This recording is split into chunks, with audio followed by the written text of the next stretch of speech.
Welcome to the Literary Escape podcast, the only podcast that serves both readers and authors of historical Christian romance.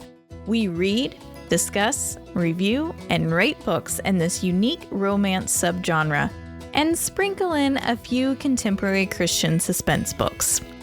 Authors, we bring you inside tips and tricks from those who have gone before you. Then we bring both readers and authors together for fun-filled live Q&As. Literary Escape is the one-stop shop for both readers and authors to connect, learn, and grow together. Let's dive into this adventurous episode. Welcome back, everyone, to another Literary Escape podcast episode, and I am so excited to have my friend Sandra Lou Taylor on with us today for the second time. Welcome. We are fun here to be back. It is, and for those of you that maybe didn't catch her first interview here on the podcast, I call her Sandy, but her author name is Sandra Lou Taylor, and she is part of my critique group. She's a wonderful critique partner, and she keeps me moving on my own writing. So thank you for that. Well, you're welcome, and thank you. You're always critiquing my work and helping make it better. So anyone listening that is getting into writing, you definitely want to find some great critique partners. They're going to help you quite a bit. So welcome. We are here to talk about your next book in your Hadley Hope series, which is, I believe this is book 3, correct? Yes, and it is More Than a Little Turmoil, correct? Yes. All right. And it is actually available right now for anyone who's listening on Amazon. It officially launches, though, on April 4th. Okay. All right, well, let's just talk about, this is book 3. So what would they need to know if someone's just jumping in right now and they haven't read the first 2 books? What would they need to know a little bit about the series? Well, I have written every one of my books as a standalone book, so you don't have to know anything else about the series. But as I wrote the series, basically book 1, More Than an Attractive Face, I wrote to get my main characters, the mother and father of the family saga. That's when they meet and marry. She wasn't about to be married to somebody that she didn't love, just to be an attractive appendage on his arm. And so she ran away from home to the frontier and developed some real backbone and strength. And we meet the family in book 1.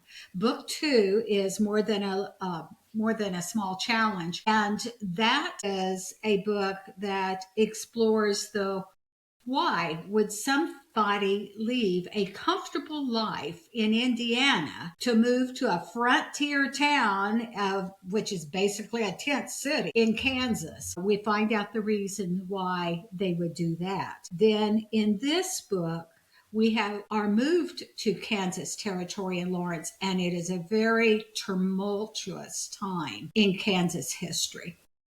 And the fourth book in the series we'll hope to have published by this time next year, and it's More Than a Civil War, and it covers the Civil War in Eastern. So let's talk about that a little bit, because this is taking place during what we call the Bleeding Kansas era. What drew you to that time era as you wrote this series? Actually, it started off as I questioned about the Underground Railroad, because I discovered the Underground Railroad was more active in Kansas than I ever thought. I grew up in Kansas, took Kansas history classes. I discovered that I knew very little about Kansas history, at least in this era. So that fascinated me.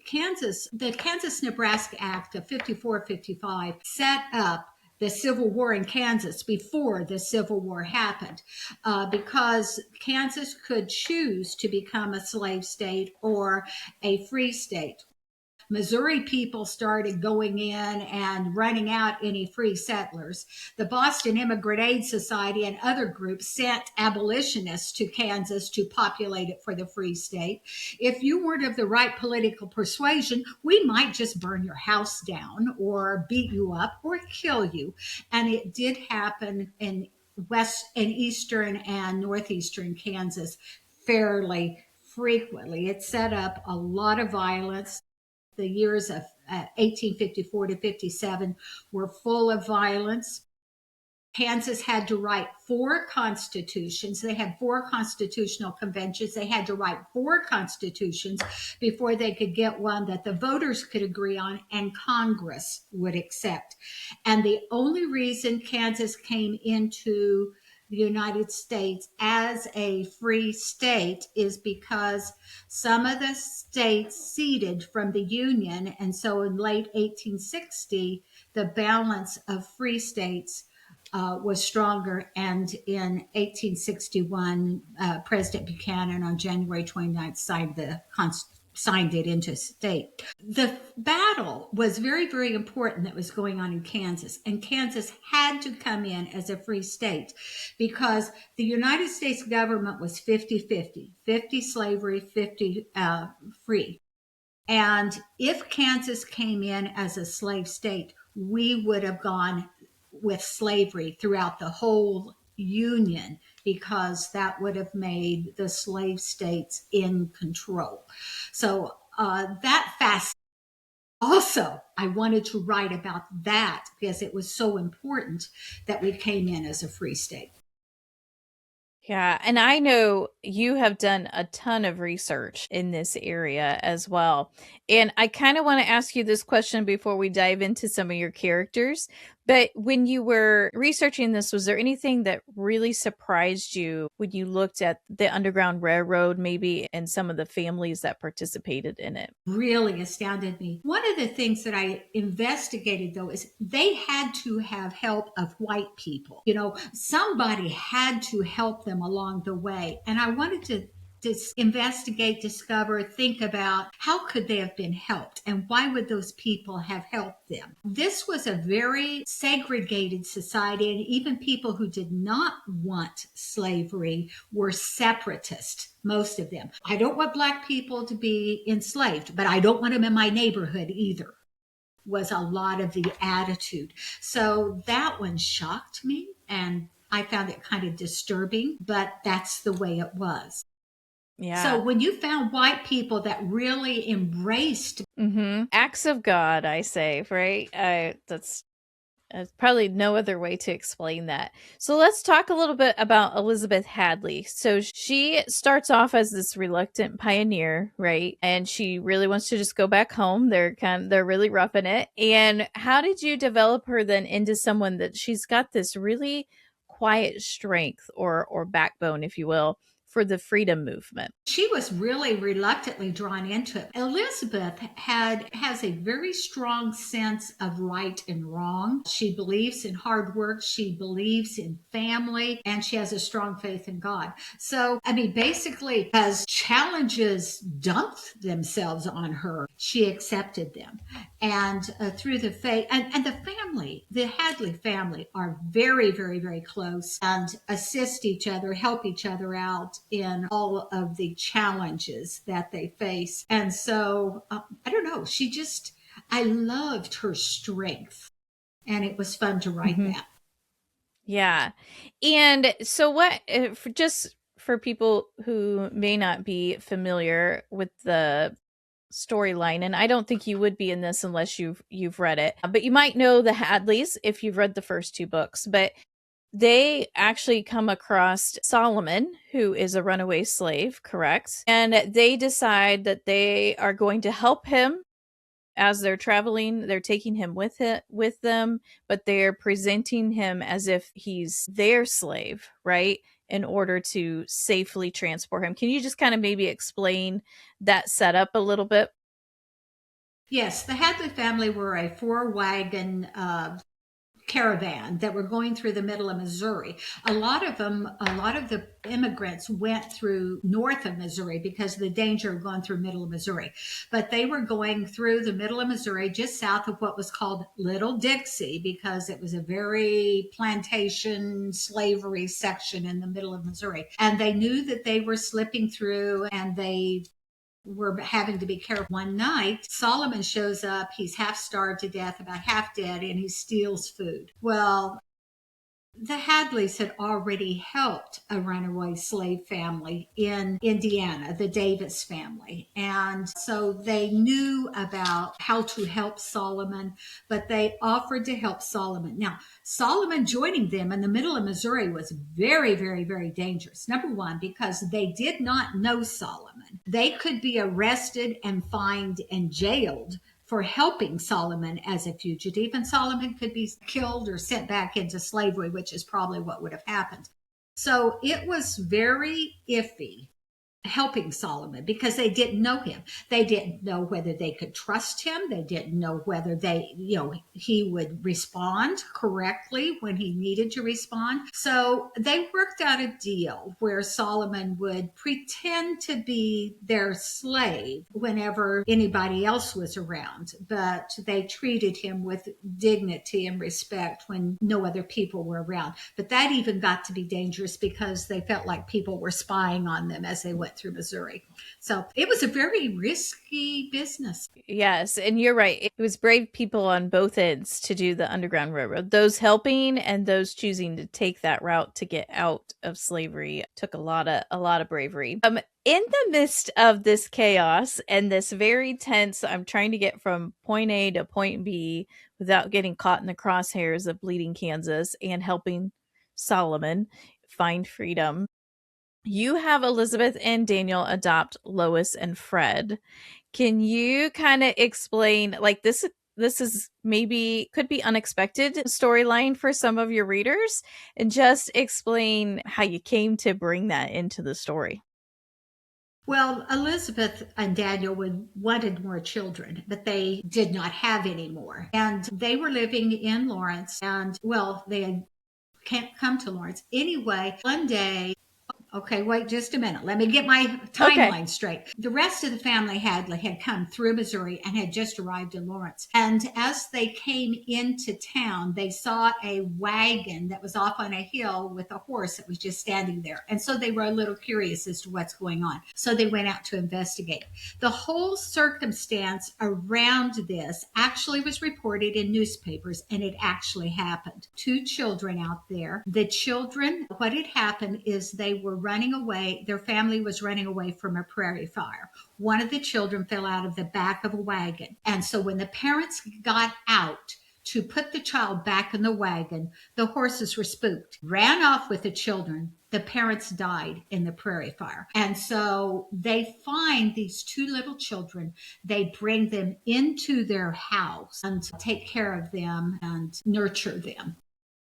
So it's one of those sad stories. I ran across all kinds of fascinating stories that several of them made their way into the book. Wow. And do you kind of share that with your readers at the back of the book with in your author's note? Any of the Yes, fun things? I do have an author's note, and I point out that the Hadley family, of course, and my Black people are all fictional, but I try to work them in among historic people. I try to keep the dates as historical as possible, even minor characters. Many of them are historical names that I found in newspapers or books that I used for research. Yeah. Yeah, it always, I think that's one of the perks of writing historical romance or historical fiction in any shape, is the research and all the fun things that you find. So I'm sure you probably do. You share some of that out in your newsletter as well? I haven't at this point. There's no reason why I won't. And that's a possibility. I a lot of times am writing about other things, that are of interest. Like, this was Kansas, this was Women's Month in National Women's Month. So I selected historical women from Kansas that were very powerful. We had the first judge, we had the first mayor in the female mayor in the United States, one of the first female senators in the United States. So I share stuff like that. It's kind of like whatever it happens to be. I do share historical things quite often. Yes. Yeah. Yeah. So you have also, this is really awesome. In the back of your book, when we talk about some of that extra content, you've already created some book club questions. So for anyone listening out there that runs your own book club, check out Sandy's books because she's already done the work for you. She's got the Well, questions set and up for you. yes, I would be more than happy to meet with your book club via Zoom if you are interested. Yes, most book clubs out there would love that too. That's always great to connect with the author. But one of your book club questions is how asking the reader how Bleeding Kansas era feels relevant today. How might you answer that question? The polarization of political sides was just as vicious then as it is today. I think it's quite strong today. And really, the unwillingness of the two sides to communicate and negotiate really struck me. Yeah. Nothing new under the sun. You need to study history to know how history happened and to know what's happening today.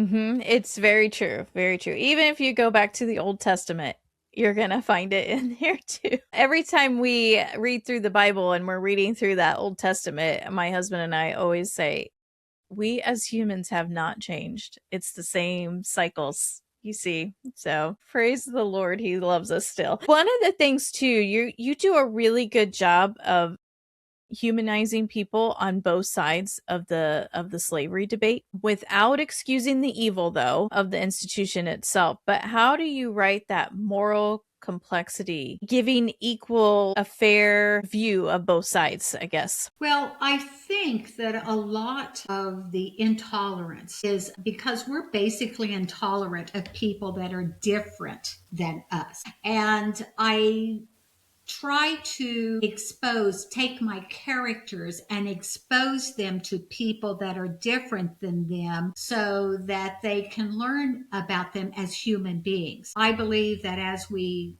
learn that all people are human, all people are God's creation and are loved by God and we need to see them as humans, as having talents. A lot of the people that were against slavery had no exposure to slavery. My family starts off back in Indiana with no exposure to the evils of slavery until they find a slave family, a fugitive slave family on their property. And then they get to know them as human beings. And of course, I have them as talented people, and my fugitives are talented and personable and God-fearing, which helped make them more agreeable to my family, my Hadley family, and they were able to integrate and really help each other. Yeah.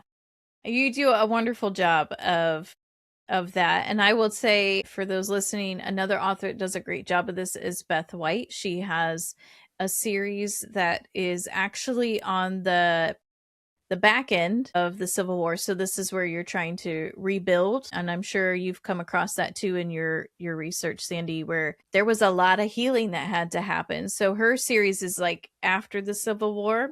But she was raised and she grew up in the South, and she had just a lot of great insights of what was it like to live for her personally. And she didn't live anywhere near obviously that time era, but just there are still some things left over. So her interview is up on our website as well. So if you want to look up Beth White on our website and listen to that, if you're interested, she does a great job. I think Sandy and Beth write very similar and do a really great job with that. So, all right. So let's talk a little bit about your writing life. So this is your third book in this series that brings both freedom and constraint. Plus, I have a novella that fits between book 1 and book 2, and it is the romance that greatly affects. It's a historical romance, and it greatly affects the happenings that are in book 2. I think you would understand what happens in book 2 better if you have read the novella. Okay. Yes. So so you have 3 books plus a novella. And so, readers start having expectations. They get used to how you write in the storyline. So what was the biggest challenge of continuing Elizabeth's story at this stage? I love her. The challenge is to come up with new challenges to face her, or challenges that would be realistic, that such a strong woman who's experienced experienced so much and had to adapt in so many different ways to come up with something new. I mean, she's devoted to her husband. Many women would not have come to Kansas the way that she was asked to come to Kansas with Daniel, but she felt she loved him deeply and she believed so much in the family. Just coming up with new challenges to a family that's well adjusted, it does present some problems. With everything that was going on in that era, it didn't hurt. And she will face even worse challenges than the Civil War book. It gets worse in Lawrence than it. Wow. So hold on to your hats, right, for your Yeah, readers for yeah, what's coming yeah. next. That book is 2/3 written, and I quit writing on it because I was emotionally a mess. Okay, so with that being said, what is it you hope your readers walk away with as they read this book or any book in this series? Well, I hope they think about family and the value of family, the value of relationships. I hope they look at the needy people around them differently and with more compassion. I hope they think about turning to God in trying situations. I mean, our family prays at meals and stuff like that, but when something trying happens, for example, when we have Joshua and Harry, the two young boys kidnapped, they pray and they pray in earnest. I hope that people will think about doing that. I hope people will think about their heritage and the bravery and the strength of our ancestors. And I hope they'll look at their history. Yeah, it is, especially in this day and age, it's so important to know our history. And I love that I really do hope that your first go to is to go straight to God in prayer when you get faced with a challenge. That's wonderful. So, what's next for the Hadley Hope series? I know you said book 4. Will there be another one after book 4? No, book 4 is it. It's the Civil War, and that is going to end there. I do have another novella that is actually a companion book to More Than a Little Turmoil. It happens during the same time frame, but it's a romance. I'm revising it right now. I should have it out late this summer. And it talks about the romance between Margaret and Melvin, and it adds some historical facts and a little bit of the emotion that was going on there. And I have a plot line in mind for one other novella that could happen as a companion book to More Than a Little Turmoil. But that'll be it. Then I plan on no longer writing about the Lawrence, Kansas area, and I plan on moving closer to home in Butler County because we have a rich history down here with the oil boom and the cattle trade and the Flint Hills. Sounds like fun. So, where can our listeners find your books and connect with you? Okay, Amazon. All my books are on Amazon. And I would like to say that I do have them also available on Audible. Audible, More Than a Attractive Face is on Audible. More Than a Small Challenge is on Audible. And More Than a Little Turmoil will be on Audible the middle of April. We're almost finished with that book. If they go to my website, sandraloutaylor.com, they will find a button there that they can click on and join my newsletter. My newsletter comes out twice a month. It always has a joke. It has a wise saying. It has something I just find interesting that I found in my research or it's going on in my life. I actually talked at one point about cleaning out the cedar trees in our hay pasture because that was what was going on in my life. And it explained that part of the prairie life out here. And I always will have something in there about what I'm writing and if I'm making an appearance or that kind of thing. It's not very long, fairly quick to read, and I think most people find it kind of entertaining. I do. I do enjoy your newsletters. I open them every time. Yeah, and you do. You have lots of nice snippets in there. So, thank you. Is there anything else you would like to share with our listeners about your books, your writing? I am surprised that God has put me on this trail while in my retirement. It was not what I had thought would happen in my retirement, but He has definitely committed me to doing this. He also, in addition to my fiction books, He has led me to work on a journal and possibly a series of journals. That I have one that has been with beta readers. I just need to edit it. It's called Finding Joy in the Psalms, and I hopefully will have that one up in a little bit. God just is blessing me with ideas and good friends like you who encourage me in my writing, and I hope that other people are blessed and turn to Him through what I write. That's wonderful. Wonderful. And I think that's a great place to end this interview. But make sure that you head over to sandraloutaylor.com and connect with Sandy over there. Thank you. Thanks for tuning in. I hope you enjoyed this episode. If so, please consider signing up for our free newsletter. Each week, you'll receive news about our events for both readers and authors, plus updates on my books. You can sign up at literaryscape.com/newsletter. Until next time, happy and blessed reading and writing.